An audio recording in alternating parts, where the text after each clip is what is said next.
રટવાલી નિર્મલ ગુણ ગોવિંદના ગાવા નિર્ગુણ નામ વન મારી રે સતગરુ સત કહે છે તિલક તુલસી અખંડ ધરવા હારે બેની લોક લાજ કુળ ત્યાગી માયા મોહ અભિમાન તજીને ગુરુ ચરણે અનુરાગી રે સદગરુ સત કહે છે ક્ષમા દયાનું ખેડું રે કરીએ હારે બેની શોક સંતાપ ન લાગે કડવા વચન તે વખતી ભૂંડા હૈયે બાન થઈ લાગે રે સતગરુ સત કહે છે આનંદ દેવની આસન કરીએ હારે બેની પતિવ્રતા ધર્મ પારો અન્ન ઉદક અને ન ઘેર લેવા અવિદ્યા ટાળો રે સતગરુ સત કહે છે વૈષ્ણવ જન તો હોય રે વિવેકી હારે તે તો સંત શબ્દની ખોજે અંતરગતમાં થાય અજવાળું અગમ અગોચર સુજે રે સદગુરુ સત કહે છે જે ધરણી ધરને મુખ નવ બોલે હારે તે તો વ્યભિચાર ન કહેવાય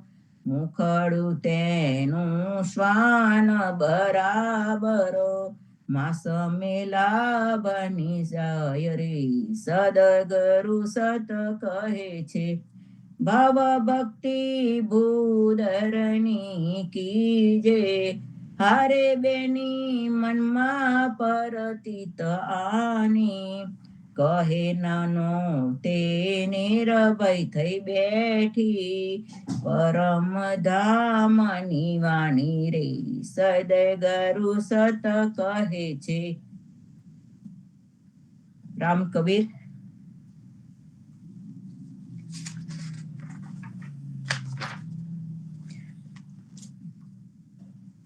બલિહારી રે નાથ મને મુકેશ તારા ચરણ થકી અલગો હરે માર તારા ચરણ થકી અલગો નાથ મને મુકેશ આમો પરમાર્થ કાઈ ન જાનું તારા નામ નાવલ જ્ઞાન નાથ મને મુકેશમાં બલિહારી રે વાલે મારે વિઘ્ન હર્યા એવા વિઘ્ન હર્યા કઈ વાર નાથ મને મુકેશમાં ગોકુળિયું રે લંતુ રે રાખ્યું વાલે બ્રિજની કીધી સહાય નાથ મને મુકેશમાં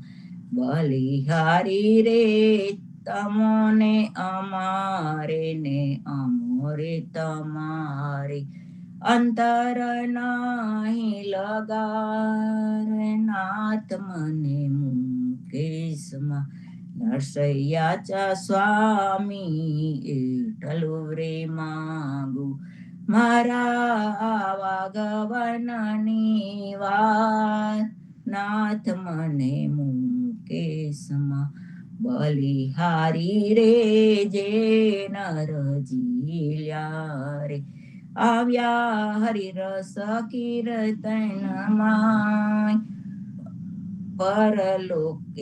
પરલોકે પાલવન સોહા તે તો જીવન મુગત કેવાય આવ્યા હરિ બલિહારી રે ભવ જલ નિધિ તરવા બીજા નથી રે અવર ઉપાય કેશવ કીર્તન કીરો નિરંતર તમો લજ્જા છાડીને ગાવનાથ મને મુકેશમાં બલિહારી રે દેહી સ્થિરન તેને પડતા ન લાગે વાર નાથ મને મુકેશમાં ભલે નરસૈયો સંતરે લૂટો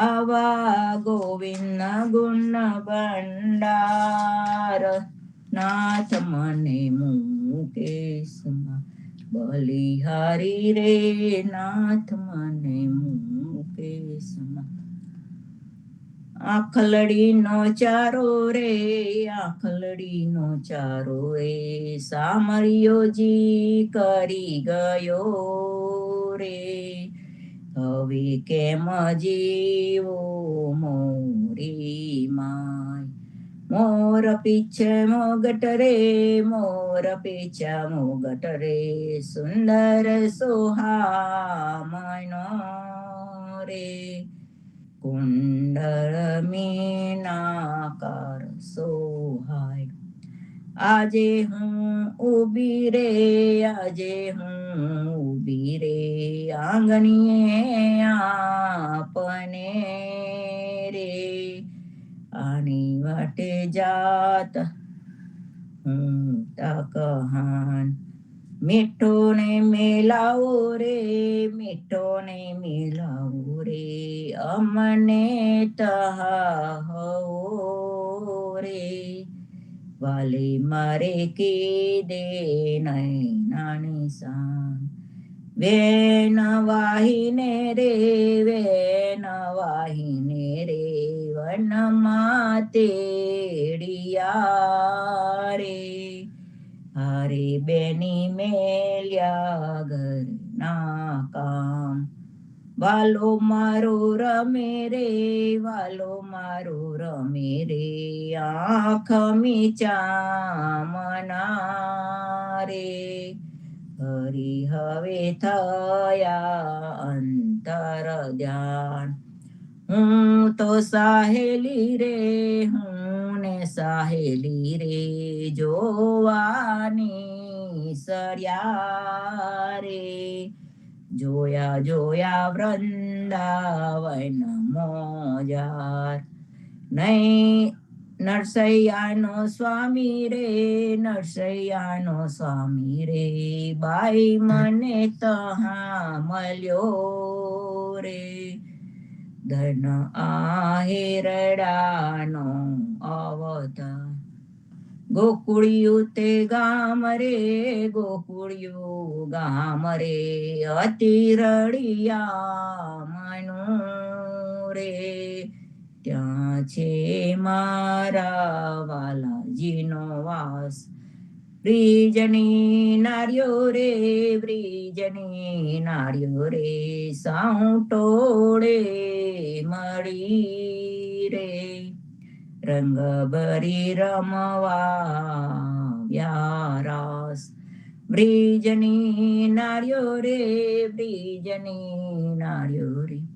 આકુળ વ્યાકુળી રે પૂછે કાંઈ દીઠાનંદ કુમાર થઈ થઈ નરત રે થઈ થઈ નરત રે કરતો આવ્યો રે વાલે મારે કંઠે આરોગ્યો હાર સુંદર જમનાજીને રે સુંદર જમનાજીને રે કાંઠળે રે ઉગ્યો શરદ પૂનમનો ચંદ રાસ મંડલ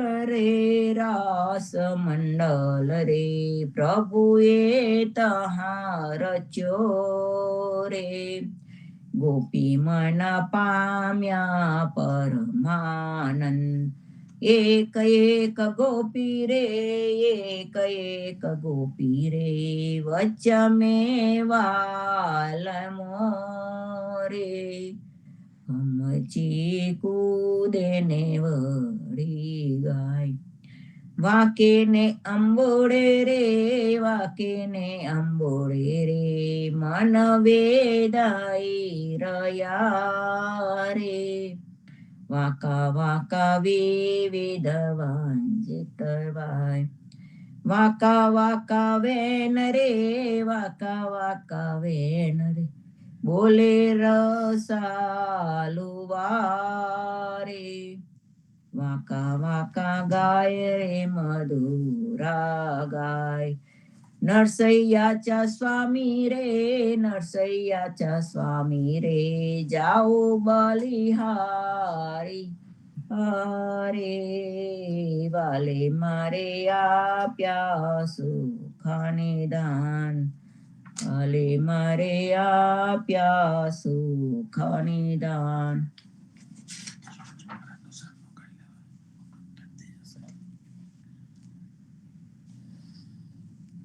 જીવનજી મહારાજ માગું શરણું તમારું, શરણું તમારું રામ, શરણું તમારું. જીવનજી મહારાજ માગું શરણું તમારું.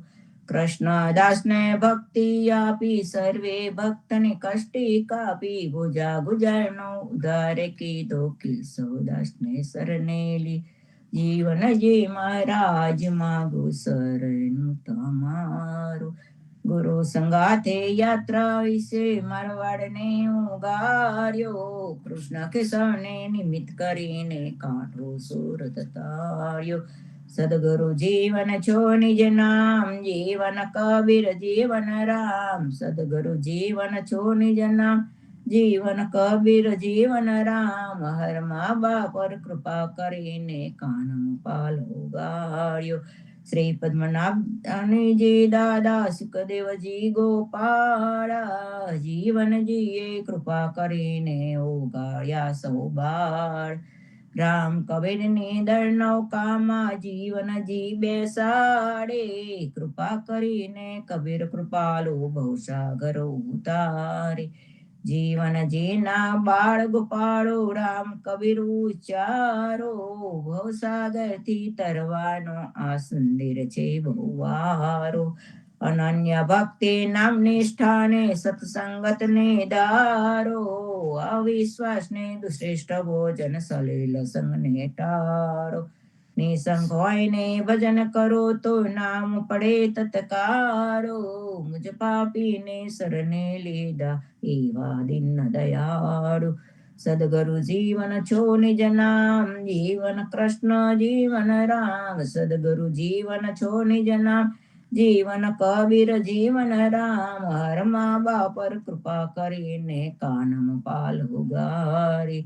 જીવનજી મહારાજ માગો શરણું તમારું, શરણું તમારું રામ, શરણું તમારું. જીવનજી મહારાજ માગો શરણું તમારું. સદગુરુ જીવનજી મહારાજ કી જય. कबीर भये केत का, ब्रह्मर भये सब दास. जहाँ जहाँ कथा कबीर की, तहाँ तहाँ राम निवास. બાબા કબીરજી કેતકી જેવા સુગંધી ફેલાવનાર, રામ નામનો ફેલાવનાર બન્યા અને બધા ભક્તો તેના ફૂલના દાસ ઉપાસક બન્યા. જ્યાં જ્યાં પણ કબીરનો ઉચ્ચાર થાય છે, કબીરનું અસ્તિત્વ હોય છે, ત્યાં રામનો નિવાસ હોય છે, રામની હાજરી હોય છે. કબીરનો શબ્દ તેમની વાણી જ્યાં જ્યાં ગવાય અથવા કબીરની હાજરી હોય ત્યાં ત્યાં રણકાર હોય છે. કબીરજીને કેતકીની ઉપમા આપી છે. વસંત ઋતુમાં બધી વનસ્પતિઓના ફૂલ ખીલે છે, પણ કેતકી ખીલતી નથી. માટે કહે છે, વસંત આયો હો સખી, મોરી સબ વરનાર. વનડાર એક ન ફૂલી કેતકી, સબ ફૂलन को हार. હે સખી, વસંત ઋતુ આવી ત્યારે વનની બધી ડાળીઓ ખીલી ઉઠી, પણ એક કેતકી ફૂલી નથી, જે ફૂલોનો ઉત્તમ છે. રામ કબીર. સદગુરુ જીવનજી મહારાજ ને રામ કબીર.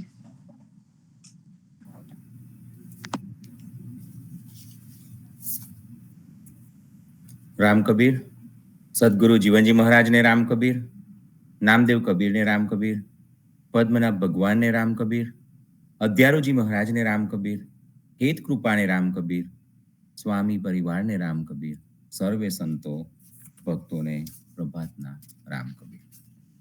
સંતો, સાખી ગ્રંથ ની સાખીનો ભાવાર્થ સમજતા પહેલા આપણે સંપૂર્ણનું ગાન કરીએ. રામાનંદે જે કહી સો સુનિદાસ કબીર, સો સદગુરુ કહી જીવના ભજ સીતાપતિ રઘુવીર, જીવન જી ભજ સીતાપતિ રઘુવીર.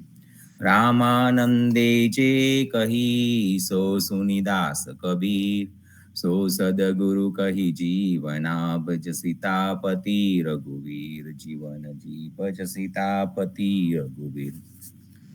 સંતો, સાખી ગ્રંથના ચતુર્થ અંગ અથ શ્રી પ્રબોધકા અંગ તેની સાખી નંબર 11 નું આપણે ગાન કરીએ અને તેને સમજવાનો પ્રયત્ન કરીએ. લંક વિભીષણ થાપ્યો જીવન જસ અખંડ, એ પાત્ર કુપાત્રે જીવના સાખ વેદ કહે સંત, જીવન જી સાખ વેદ કહે સંત. લંક વિભીષણ થાપ્યો જીવન જસ અખંડ, એ પાત્ર કુપાત્રે જીવના સાખ વેદ કહે સંત, જીવન જી સાખ વેદ કહે સંત. આ સાખીમાં સદગુરુ જીવનજી મહારાજ આપણને કહે છે, આપણને સમજાવે છે કે વિભીષણને લંકાની રાજગાદી ઉપર બેસાડ્યો અને તેની અખંડ કીર્તિ ફેલાઈ ગઈ. આમ આવી યોગ્ય કે અયોગ્ય એવા પાત્રની આરાધનાનો પુરાવો વેદો અને સંતો પૂરે છે.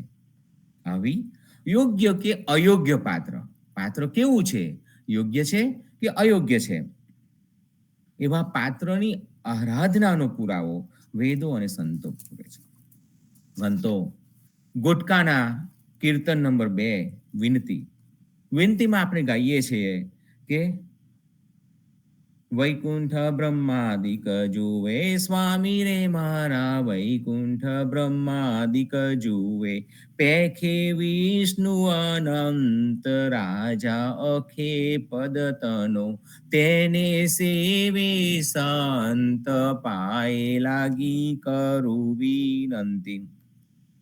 હે મારા પ્રભુ, બ્રહ્મા વગેરે વૈકુંઠમાં જેટલા પણ આત્માઓ છે તેવા અનંત દરેકે દરેક આત્માઓ પણ વિષ્ણુની માફક ચતુર્ભુજ વગેરે વિષ્ણુના જેવા જ સ્વરૂપમાં રહે છે તેવા જોઈ શકાય છે.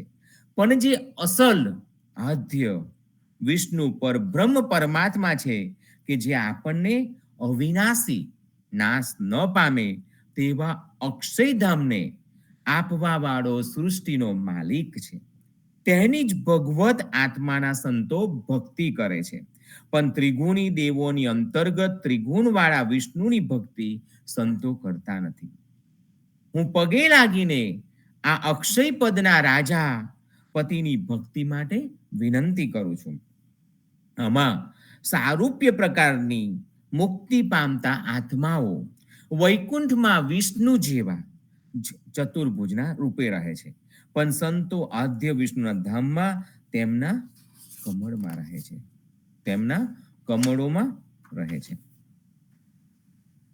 તારા સ્વરૂપનો પાર નહીં સ્વામી રે મારા, તારા સ્વરૂપનો પાર નહીં, બહુ લીલા બ્રહ્માંડ ભક્ત જ્યાં જેવું મન ધરે, તહા તેવે પિંડ પાઈ લાગી કરું વિનંતી. હે મારા ભગવાન, હે મારા પ્રભુ, તમારા સ્વરૂપોનો પાર આવે તેમ નથી. તમે બ્રહ્માંડોમાં અનેક લીલાઓ કરો છો, પણ તમારા ભક્તો જ્યાં અને જ્યારે તમારા માટે જેવી મનોકામનાઓ કરે, ત્યારે તમે તેના સ્વરૂપના શરીરવાળા સ્વયં બનો, તે પરમાત્મા થાવ છો. હું પગે લાગીને તમારા અસલ વિષ્ણુ સ્વરૂપ માટે વિનંતી કરું છું. ભક્ત જ્યાં જેવી મનોકામના કરે, તમે તેવા સ્વરૂપના શરીરવાળા સ્વયં બનો છો.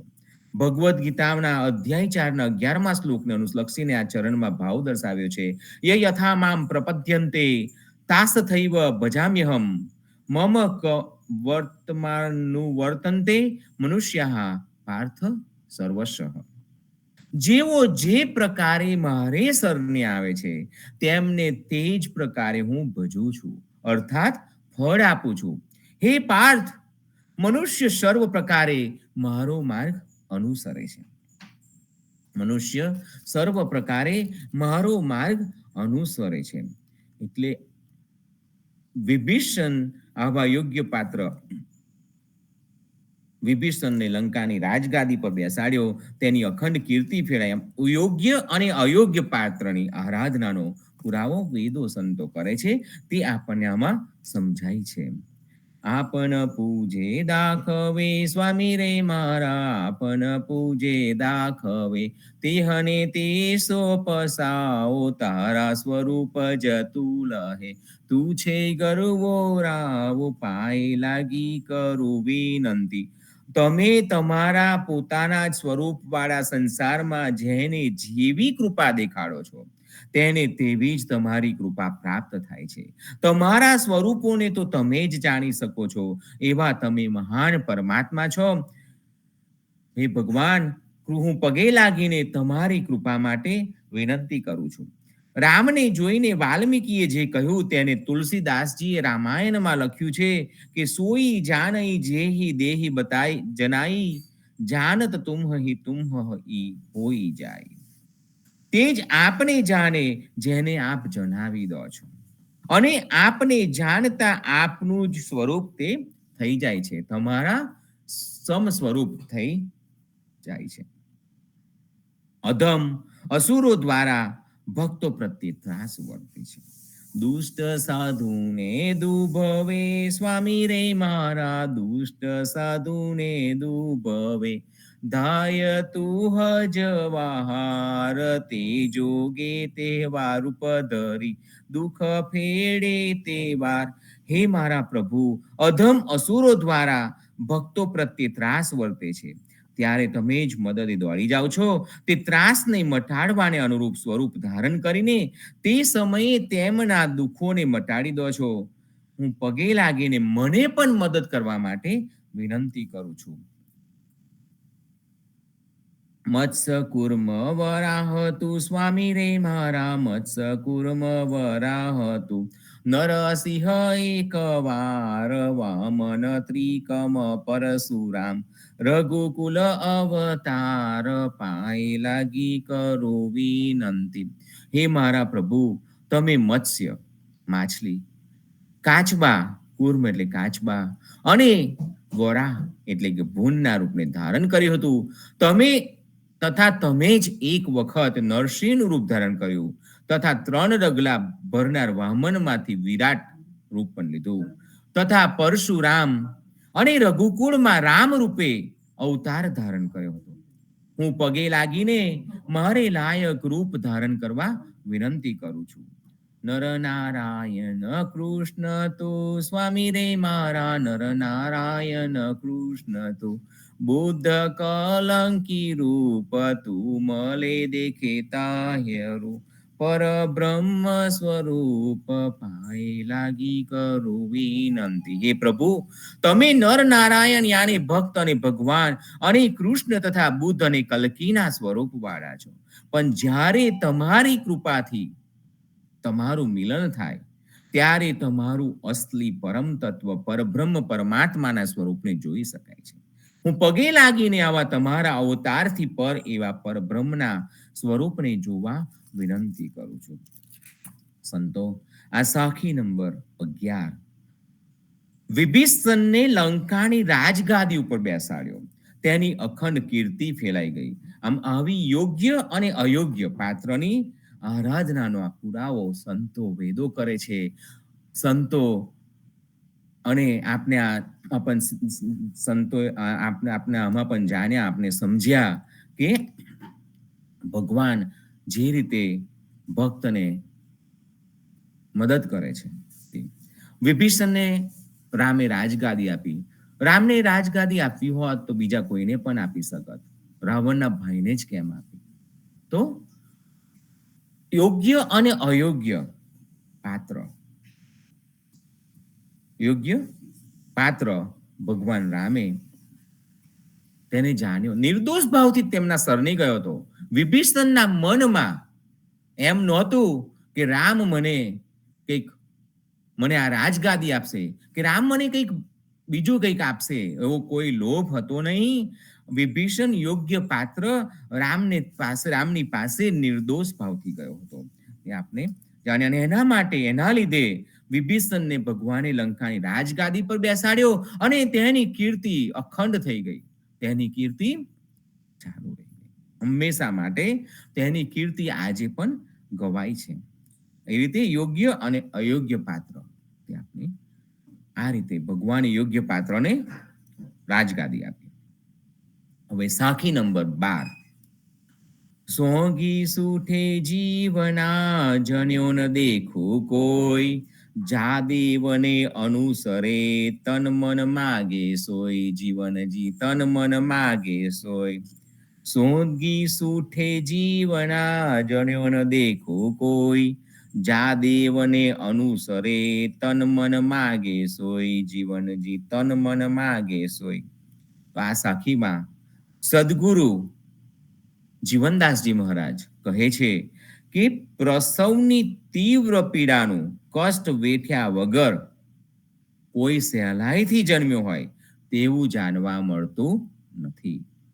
જન્યો ન દેખું કોઈ નો જન્મ થયો હોય તે જાણ્યું નથી. સોંઘી સૂઠે જીવન એટલે કે પ્રસવની તીવ્ર પીડાનું કષ્ટ વેઠ્યા વગર કોઈ સહેલાઈથી જન્મ્યો હોય તેવું જોવા મળતું નથી. જા દેવને અનુસરે, તન મન માગે સોય. તે પ્રમાણે જે કોઈ પણ દેવની આરાધના કરીએ તો તે દેવતા આપનું સર્વસ્વ માગી લેશે.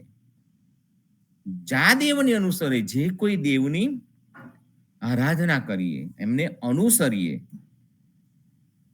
તો તે દેવતા તન મન માગે છે, આપનું સર્વસ્વ માગી લેશે. તન મન ધન સર્વસ્વ માગી લેશે.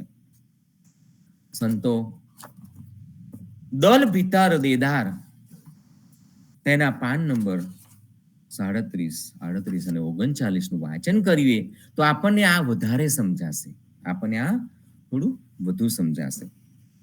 કબીરજી અને જીવનજી મહારાજની વાત સમજાય એમ નથી, કેમ કે સંતોની વાણીમાં ઘણી વખત વિરોધાભાસ ઉત્પન્ન થાય છે, જે સામાન્ય માનવીની સમજમાં આવતો નથી. રામની વાત કહેતા જીવનજી મહારાજ એક સાખીમાં એમ કહે છે કે 10 અવતાર કે દગદગે ભૂલ્યા સબ સંસાર, કોઈ ઉગ્રે જીવના જીને ગુરુમુખ કીયો વિચાર. પુરાણ કથાઓમાં વિષ્ણુ ભગવાનના 10 અવતારોની કથા વાર્તાઓનું નિરૂપણ કરવામાં આવ્યું છે. તેથી કરીને ભોળા લોકોના મનમાં ભ્રમ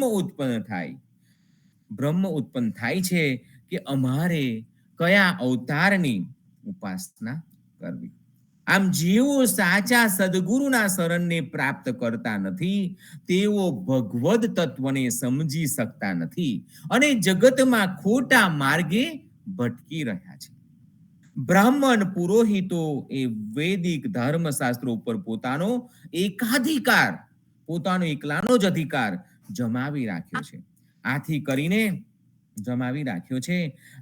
કરીને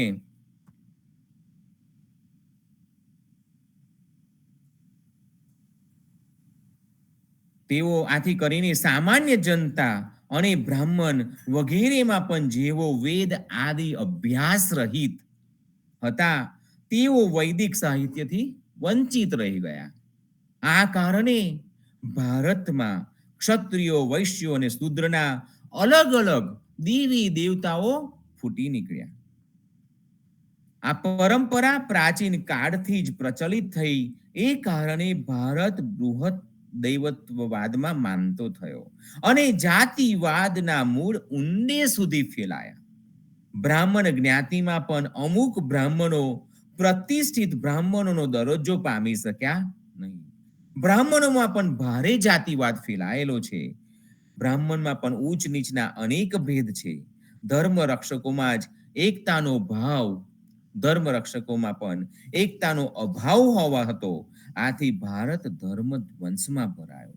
કાળક્રમે અમુક લેભાગુ ધનલોભી બ્રાહ્મણોએ 33 પ્રકારના દેવતાઓને નો સ્વીકાર કર્યો. 33 કોટી એટલે કે 33 પ્રકારના દેવતાઓનો સ્વીકાર કર્યો અને પુરાણ કથાઓના નામે પાખંડવાદનો પ્રચાર કર્યો.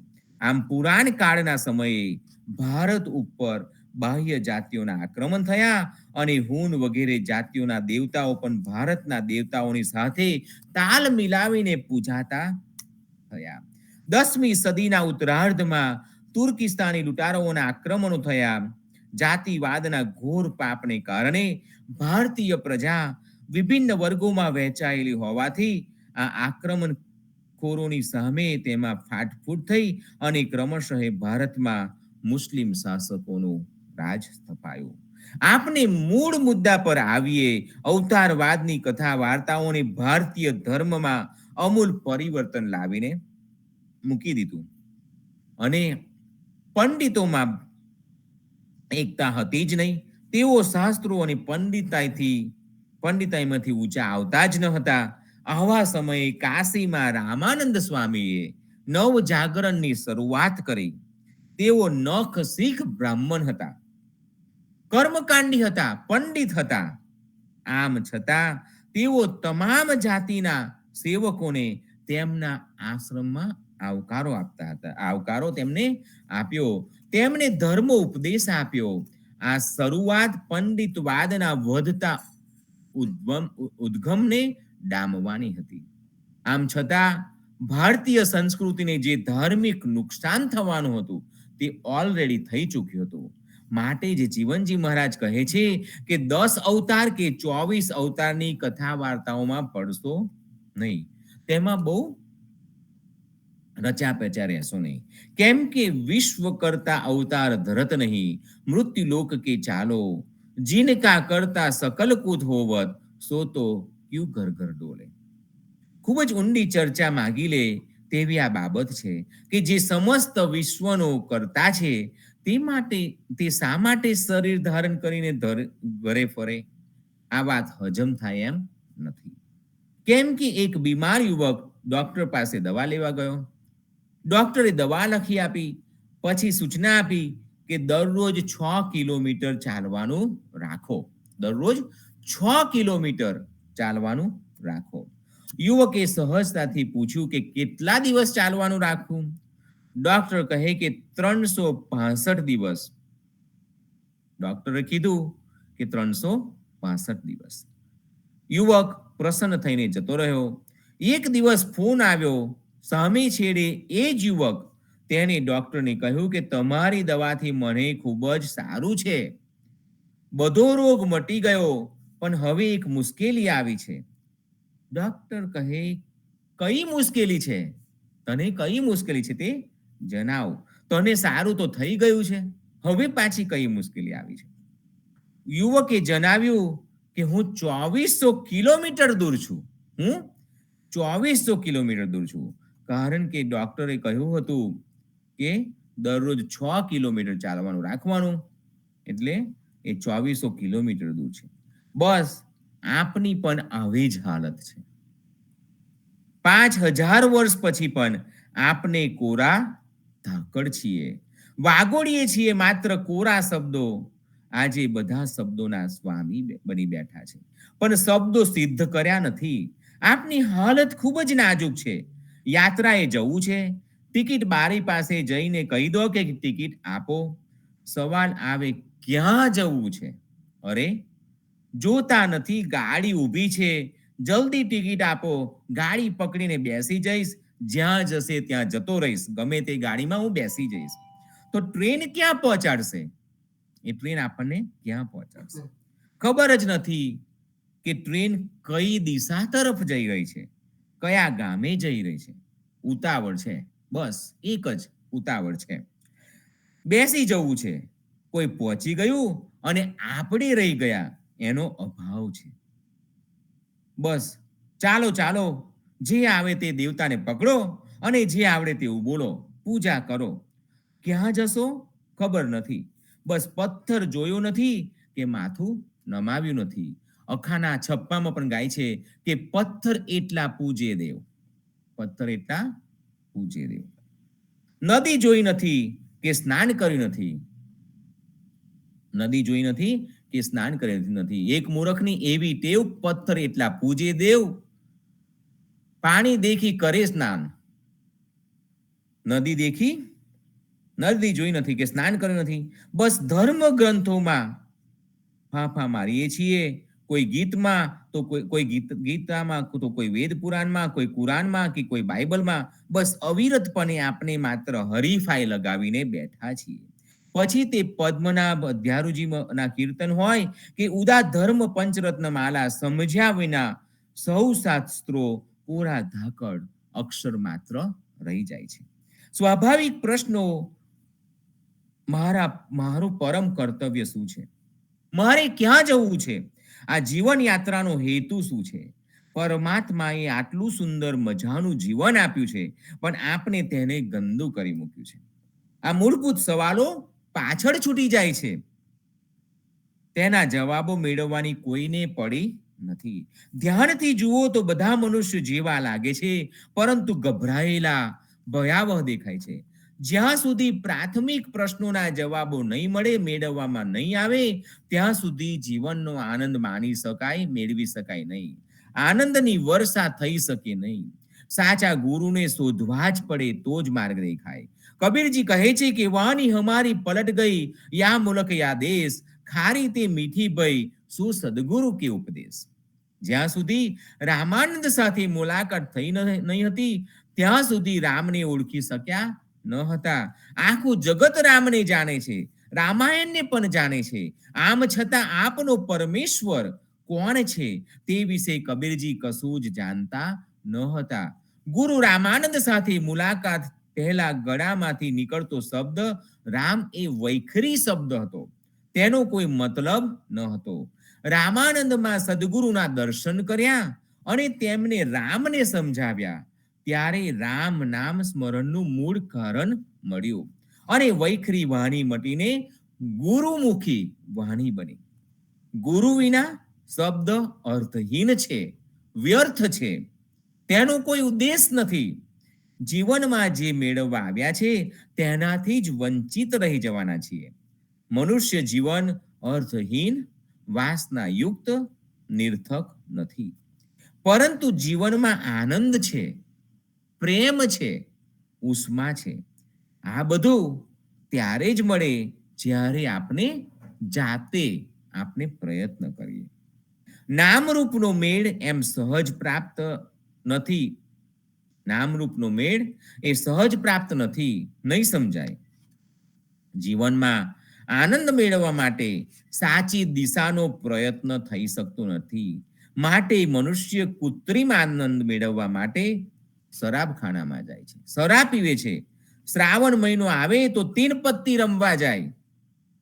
કૃષ્ણને પણ જુગારી બનાવી દીધો. કૃષ્ણ જીવનને સમજવાને બદલે પલાયનવાદી વિચારોને આદર્શ બનાવીને ભટકીએ છીએ. આ સંસારમાં ભટકી રહ્યા છીએ. માખણ ચોરી તો કૃષ્ણએ પણ કરી છે, માટે આપણને વાંધો નથી એમ સમજીએ છીએ. શરાબ અને તીન પત્તી ના રમી શકનાર મંદિરમાં, પ્રાર્થનાઓમાં, ભજન કીર્તનનો, આશ્રમોમાં જઈને પોતાની જાતને ભૂલાવવા માટે પ્રયત્નો કરે છે. નદીઓમાં સ્નાન કરીને, વ્રત ઉપવાસ કરીને, શરીરને કષ્ટ આપીને કૃત્રિમ નસો ઉત્પન્ન કર્યા સિવાય આપને શું કરીએ છીએ? સદગુરુ શ્રી જીવનજી મહારાજે આ બધી વાતોને કે પૂજા ઉપાસનાનો સ્વીકાર કર્યો નથી. મોઢા ઉપર ગમે તેટલું હાસ્ય રીલાતું હોય, પણ ભીતરમાં અંતરમાં જે પ્રગટ થાય તે છુપાવી શકાય નહીં. જાતને બદલવી હોય તો પ્રયત્ન કરવા પડે, અને તે સાચી દિશાનો પ્રયત્ન હોવો જોઈએ. કે ગમે તે ગાડીમાં બેસી જઈએ તે ચાલે નહીં. સમજવું જોઈએ, વિચારવું જોઈએ કે કઈ ગાડી આપના માટે સાચી છે. સહજમાં કશું જ પ્રાપ્ત થઈ શકે નહીં. જીવનજી મહારાજે માત્ર આપણને આપ્યું છે, એથી વિશેષ છોડવું છે. કશુંક પકડવું સહજ છે, છોડવું મુશ્કેલ છે. કેમ કે મન બહુ જ ચંચળ છે. આપનું મન બહુ જ ચંચળ છે, અવિશ્વાસુ છે, શંકાશીલ છે. હર ક્ષણે વિચાર આવે કે આને છોડી દઈશ તો પડી નહીં જવું, આને પકડી રાખો, આને હું છોડી દઈશ તો પડી નહીં જવું, એવો વિચાર આવે છે તો પકડી રાખો. માટે જીવનજી મહારાજે છોડવાની વાત પહેલા કરી છે, પછી આપ્યું છે. પહેલા શું શું છોડવું તે આપણને સમજાવ્યું છે, અને પછી એમને આપણને આપ્યું છે. કેમ કે ખાલી મગજમાં કશું ભરી શકાય નહીં. પ્રાથમિકતા એ જ છે કે પહેલા પાત્રને ખાલી કરો. જગ્યા થાય તો બીજો સામાન મૂકી શકાય. મિથ્યા વિચાર છોડી ખોટા વિચાર આવે તેને છોડી દેવામાં આવે તો સત્ય સમજાય. આપણને કશું છોડવું નથી અને સત્યને સમજવું છે. આ બે બાબતનો મેળ પડે નહીં. જો વાસણ ભરેલું છે તો તેને પહેલા ખાલી કરો, તો તેમાં આપણે બીજું ભરી શકશું. પહેલી શરત એ છે કે છોડો, ભયથી મુક્ત બનો અને ડર છોડો, અને પછી ગુરુના શરણમાં જાઓ તો સત્ય સમજાય. જીવનજી મહારાજે 1683માં વેશ, સાધુપણું અને દીક્ષા છોડી પછી ગુરુ ગોપાલદાસ પાસે ગયા ત્યારે તેમને રામ કબીર પરંપરા સમજાય. પરિવર્તન બધાને જોઈએ છે, પણ ક્યાં છે, કેવી રીતે મેળવી શકાય તે દિશામાં વિચાર કરતા નથી. કબીરજી કહે છે કે કબીર સતગુરુ કા એક દેશ હે, જો બસ જાને કોહે, કો વાતે હંસ હોતે હે, જાત વરણ કુલ ખો. સંતો, હવે સંપૂર્ણ ગાન કરીએ. રામાનંદે જે કહી સો સુનિદાસ કબીર, સો સદગુરુ કહી જીવના, ભજ સીતાપતિ રઘુવીર, જીવન જી ભજ સીતાપતિ રઘુવીર. રામાનંદે જે કહી સો સુનિદાસ કબીર, સો સદગુરુ કહી જીવના, ભજ સીતાપતિ રઘુવીર, જીવન જી ભજ સીતાપતિ રઘુવીર. સંતો, આ સાથે હું વિરમું છું. મારા વક્તવ્યને અલ્પ વિરામ આપું છું. સદગુરુ જીવનજી મહારાજને રામ કબીર, નામદેવ કબીરને રામ કબીર, પદ્મનાભ ભગવાનને રામ કબીર, અધ્યારોજી મહારાજને રામ કબીર, હેત કૃપાને રામ કબીર, સ્વામી પરિવારને રામ કબીર, સર્વે સંતો ભક્તોને પ્રભાતના રામ કબીર, ભારતમાં સંધ્યાના રામ કબીર. સંતો, સાંજે આરતીમાં અને આવતીકાલે સવારે પ્રભાત્યામાં અચૂક મળીશું. સર્વે ભક્તોને રામ રામ કબીર, રામ કબીર. રામ કબીર. રામ કબીર.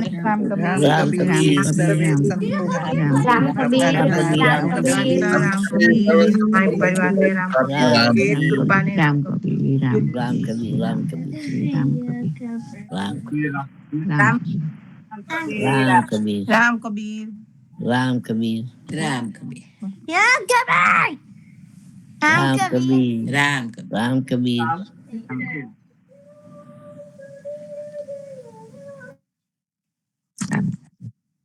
રામ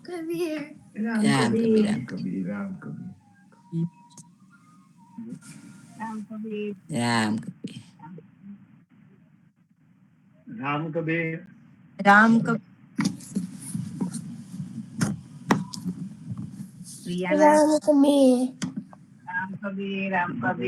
સંત ભક્તો બાળગોપાલને પ્રભાતના વૈષ્ણવને રામ કબીર. રામ કબીર, જીવનજી મહારાજના બાળ ગોપાળો અને રામ કબીર. ધ્રુવ